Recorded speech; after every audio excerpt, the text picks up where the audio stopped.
Si tu as cliqué sur cette vidéo, c'est que tu veux savoir comment positionner ta barre au squat. Donc, il existe 3 positionnements de barre au squat. Le premier, le high bar. Le high bar, c'est donc en français la barre haute. Donc, on va venir placer la barre non pas au niveau des cervicales comme beaucoup le font, mais au niveau des trapèzes supérieurs, juste au-dessous des épaules. Le second, le mid bar squat. Donc, comme son nom l'indique, encore une fois en français, la barre moyenne.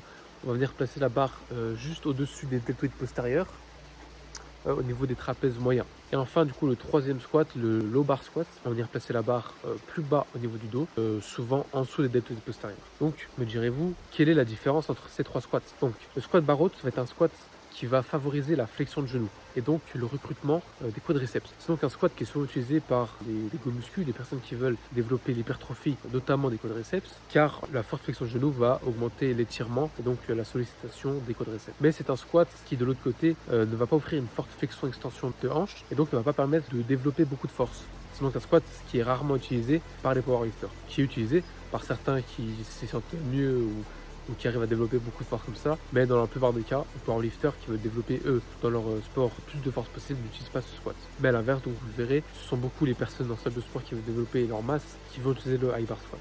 Et aussi, c'est un squat très utilisé car il est assez simple de mise en place, assez simple d'accès. Il ne requiert pas trop d'adaptation, d'échauffement particulier au niveau des articulations, comme pourrait l'exiger un low bar squat. Ensuite donc, le mid bar squat. Le mid bar, c'est un squat qui est un peu entre les deux, qui offre un bon compromis entre le high bar et le low bar. C'est un squat qui va quand même offrir une forte flexion de genou, mais qui va permettre une meilleure extension, une meilleure flexion de hanche, et donc qui va permettre de développer plus de force. C'est un squat que je recommande vivement, dans le sens où il a des avantages du high bar et des avantages du low bar, sans offrir trop d'inconvénients.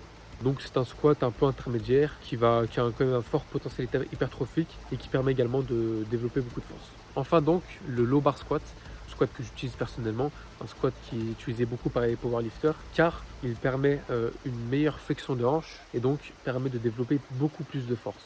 Quand on est powerlifter et qu'on a envie de développer plus de force, c'est ce qu'il nous faut. C'est donc un squat qui va offrir moins de flexion de genou, qui va donc avoir un potentiel hypertrophique moins élevé, qui va quand même hypertrophier vos quadriceps notamment et d'autres muscles de la chaîne postérieure. Mais c'est sûr que ce n'est pas celui à prioriser si vous voulez créer de la masse. Les inconvénients du low bar, cependant, c'est sa difficulté de mise en place. Mettre la barre aussi basse, ça crée beaucoup de tension dans les articulations de l'épaule, du coude notamment. Donc c'est pas un squat que l'on maîtrise en 2 mois. C'est un squat qu'il faut répéter, sans trop non plus répéter pour pas surcharger vos articulations. Et enfin, c'est un squat qui permet de développer plus de force parce qu'en fait, en baissant la barre au niveau du dos, l'on va rapprocher donc la charge de notre hanche, de notre bassin, et donc diminuer le bras de levier. Par exemple, au lieu d'avoir un bras de levier qui fait cette taille, on aura un bras de levier qui fera que cette taille. Et donc, moins d'amplitude, qui dit moins d'amplitude, dit plus de force.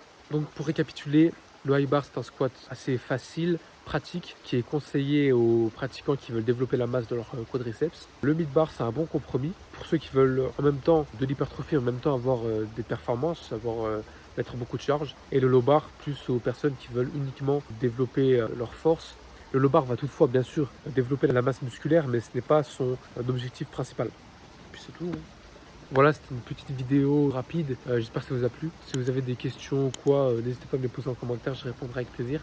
Et moi sur ce, je vous dis à la semaine prochaine pour de prochains tips. Tchuss!